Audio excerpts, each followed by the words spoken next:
करो नमस्कार अनिल सर, आजकल अनिल सर 1-1 चल रहा है तो कोई टिक ही नहीं पा रहा।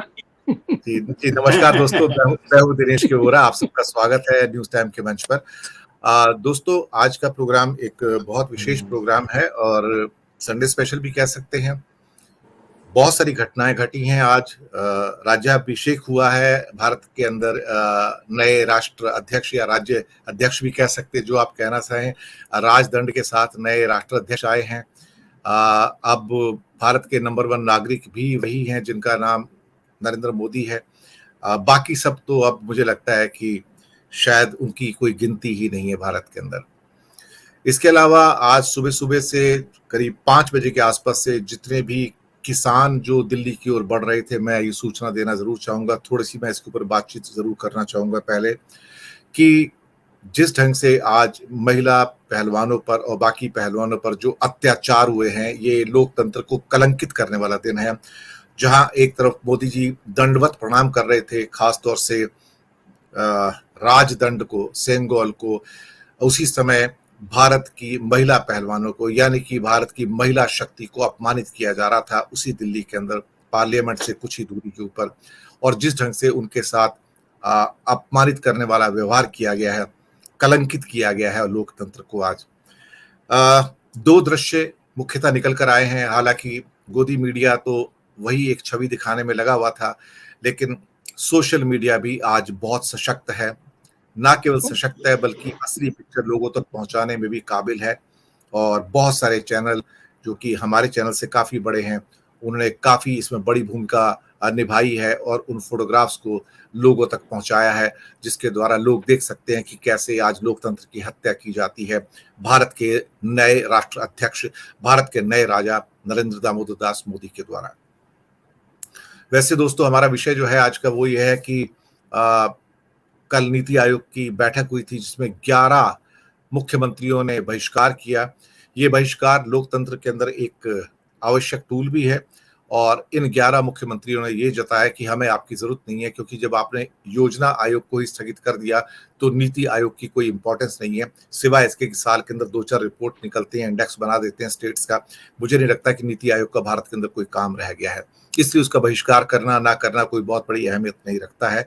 पर हाँ, ये संकेत जरूर है कि विपक्ष आक्रामक होता जा रहा है, लगातार आक्रामक हो रहा है और विशेष रूप से उसको कांग्रेस लीड कर रही है। ये आक्रामकता मैंने पिछले 9 वर्षों में पहले कभी नहीं देखी विपक्ष में, जो अब देखने में आ रही है। ये एक बड़ा कारण है जो कि शायद मोदी जी के लिए और पूरी भाजपा के लिए बौखलाहट का कारण बनता जा रहा है। दूसरी बात ये थी कि मोदी जब अपनी ओर से सारे के सारे जब सब्सिडीज देते हैं तो वो उसे एक किस्म से वेलफेयरिज्म कहते हैं, लेकिन उसी से एक लीफ लेकर उसी किताब के पन्ने निकालकर अब जितने भी हमारे राज्य हैं उन्होंने भी अपनी ओर से लाभार्थियों का नया वर्ग पैदा करना शुरू किया है।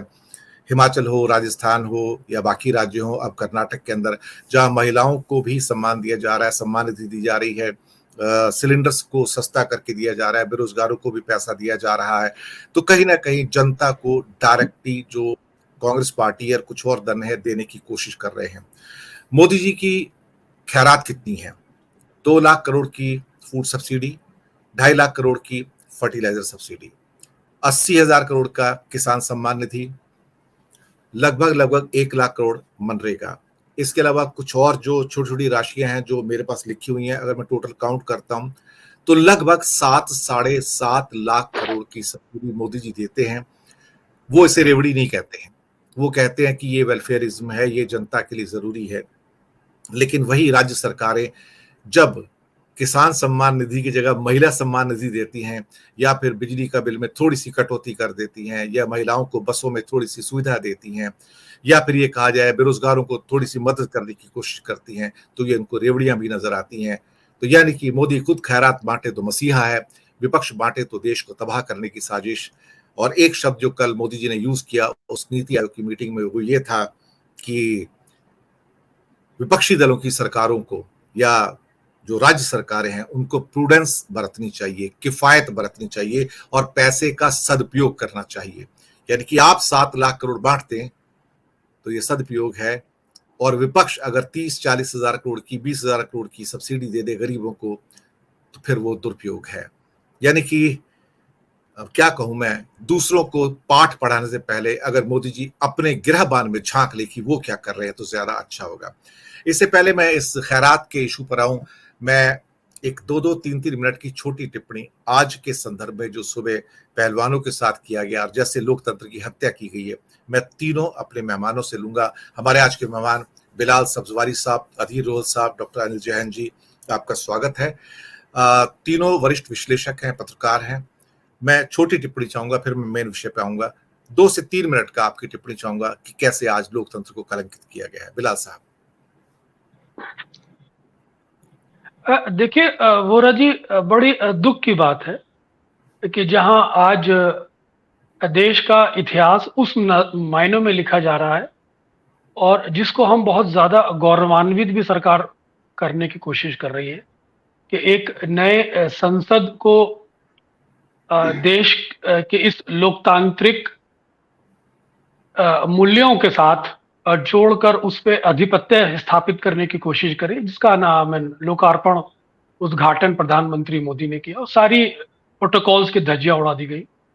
और वही आज जो धरना प्रदर्शन था जिसमें तरह उनके सपोर्ट में जो किसान चारों दिशाओं से आने की कोशिश कर रहे थे, उनके साथ जो गिरफ्तारी हुई, उनका जो उत्पीड़न हुआ, ये साबित करता है कि आपकी कथनी और करनी में अंतर क्या है।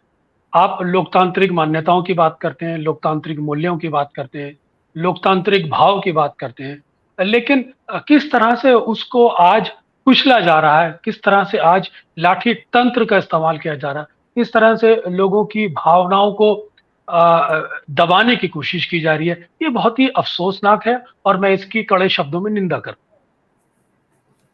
मैं एक छोटी टिप्पणी अधीर रोहल साहब आपसे भी चाहूंगा इस बारे में। जिस ढंग से लोकतंत्र के ऊपर आज प्रहार किए गए, एक तरफ मोदी जी दंडवत हैं, दूसरी तरफ महिला पहलवानों के साथ जो ट्रीटमेंट किया गया है, देखकर आंखें भर आती हैं। और सत्यपाल मलिक जी ने भी कहा कि ये भारत के लोकतंत्र के लिए एक काला दिन है। रोहल साहब। जी विनोद जी, धन्यवाद। जैसा हमने देखा और आपने कहा कि दंडवत, तो जिस तरह मोदी जी आज दंडवत हुए और जिस बार पहली बार जब संसद में आए थे, वो उस रोज जब दंडवत हुए थे तो इस देश की संसद के आगे दंडवत हुए थे। लेकिन आज उनका दंडवत होना और किसके आगे दंडवत हुए, तो ये पिछले 9 बरस में लोकतंत्र कहां से कहां पहुंचा है। और जो लोकतंत्र के प्रहरी हैं इस समय, सत्ता पक्ष जिसकी उस ऊपर सबसे बड़ी जिम्मेदारी होती है, तो जो आपने जिक्र किया कि दंडवत हुए, तो पहले दिन जहां दंडवत हुए थे उस दिन लोकतंत्र कहाँ खड़ा था और हमारा संविधान कहाँ था और आज कहाँ खड़ा है, वो उस दंडवत होने की प्रक्रिया 9 साल के भीतर कितनी बदली है, उसी में हमारे सामने एक साक्षात रूप में दिखता है।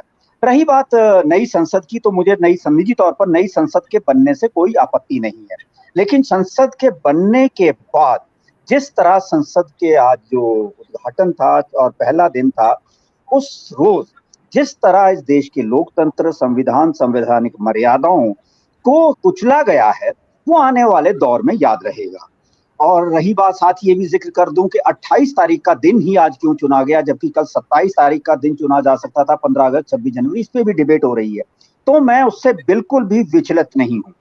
जब तक इस देश के प्रधानमंत्री जापान में गांधी की प्रतिमा के आगे या 30 जनवरी या 2 अक्टूबर को 90 डिग्री की में झुककर दंडवत होते रहेंगे, उस दिन तक मुझे आज के दिन हो या और कोई दिन हो, ऐसे किसी भी दिन अगर वो कोई भी काम करते हैं तो मुझे बिल्कुल भी चिंता नहीं है।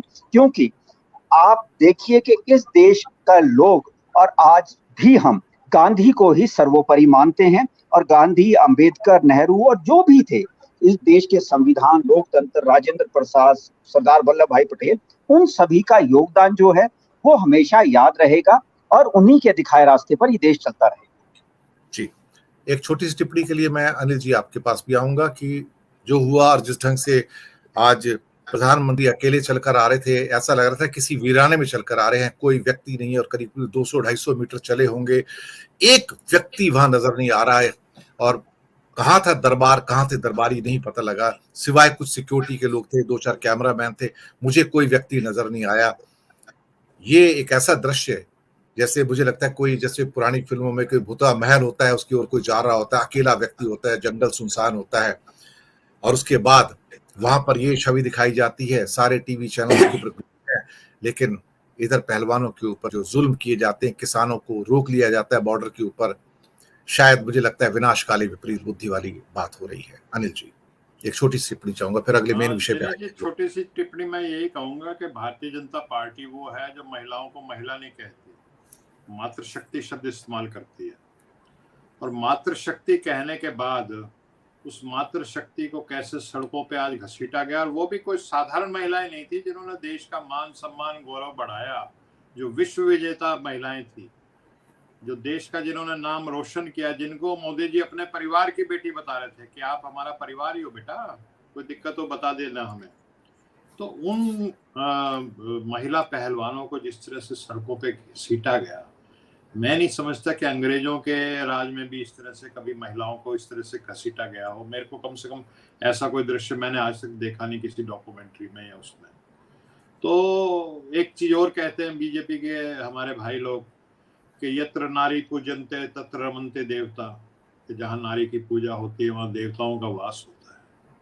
अब जहां नारियों को इस तरह से घसीटा जाता है वहां क्या होता है, इस बारे में भी बता दीजिए। वहां कौन रहता है, देवता रहते हैं, कौन रहते हैं फिर वहां पे? तो ये बहुत ही विचलित करने वाले जो दृश्य आज हमने देखे हैं, उसके बाद जो कोई भी मानव होगा ना, जिसमें मानवीय भावना होंगी, वो बहुत विचलित हो गया होगा। तो एक तरफ आप लोकतंत्र का ढिंढोरा पीट रहे हैं कि लोकतंत्र का मंदिर का आज हमने देश को समर्पित कर दिया, दूसरी तरफ लोकतांत्रिक अधिकार जो बॉर्डर पे रोके गए, राकेश टिकैत का मैंने देखा, वो बोले भी पहले भी 13 महीने रोके रखा है, ये कौन सी नई बात है, ये लंबा चलेगा। तो ये सब जो हो रहा है ये दुखद भी है, दुर्भाग्यपूर्ण भी है, और ये देश की लोकशाही के लिए, लोकतंत्र के लिए ये